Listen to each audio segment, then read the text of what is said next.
If you're struggling, if you're frustrated with yourself, if you're at that point where you're so sick of yourself and your excuses, I've been there, Stephen's been there. This is a normal part of the human experience. And at some point, either the pain is going to get big enough, or you're going to bump into somebody's story somewhere on this planet who has been in the position that you're in right now, facing the stuff that you're facing right now. And there is something about their story at this exact moment in time that will ignite something in you that is missing. And what is missing in you right now is hope.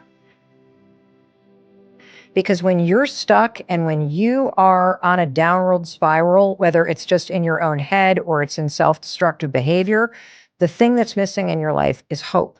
You don't believe right now that anything is going to make a difference.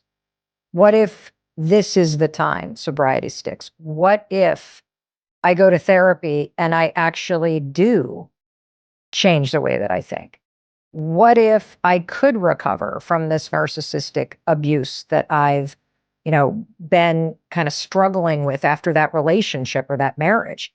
What if I could get out of debt? If that person did it, maybe I could do it. And without either hope or that kind of rock bottom moment, I don't think you're going to change. Scratch is what makes you better. Scratch, friction, obstacles create growth. There's no friction when you're this far up in the game anymore. You think there is. That's right. When you achieve so much, the friction is minor.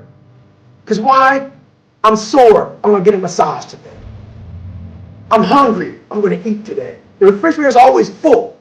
So your comforts are now, so your discomfort is now very minuscule to your discomfort back here in the $7 a month place.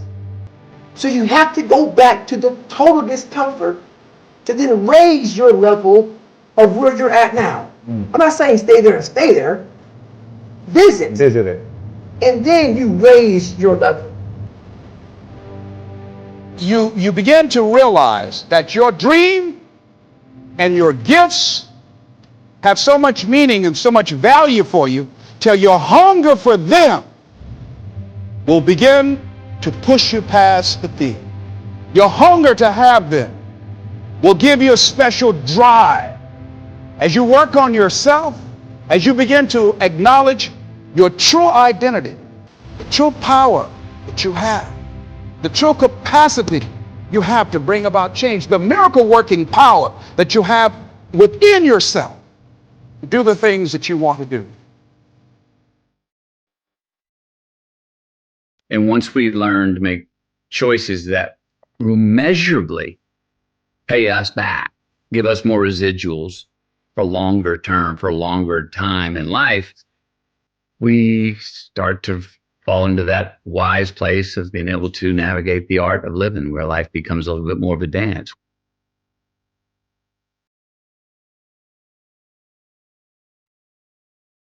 You're sitting on the edge of the bed trying to have an honest dialogue with yourself, and the little voice says, it's pretty disgusting in here.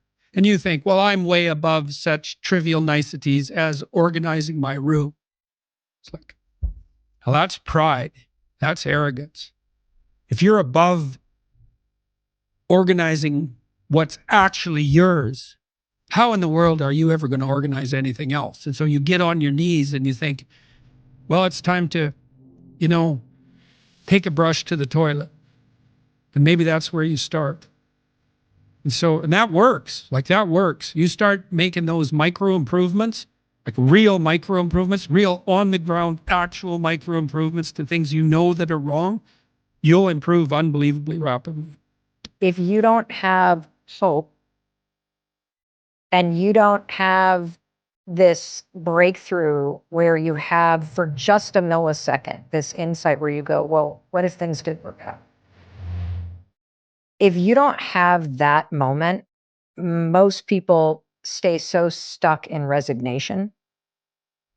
There are so many people that are not aware of how much better and how much more present and how much more joy they could experience in their life.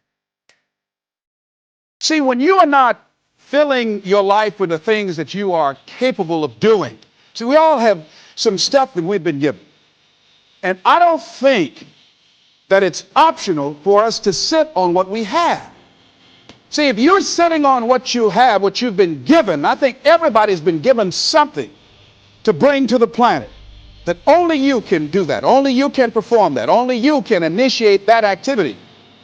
And if you don't do that, if you're not filling in your life with your life work or your mission, then there are gaps in your life. And what we do when we're not living out our true identity, we begin to fill the gaps. We fill the holes with garbage. Success is getting what you want. Fulfillment is living what you're made for. This is dreams we're talking about. We're talking about dreams. Can you train your brain to appreciate? Because in the middle of whatever you're pissed off about or frustrated or fearful about or worried about, you're deleting all the things you can be grateful for, you can appreciate that are absolutely real. Be your own motivator, and you build yourself up.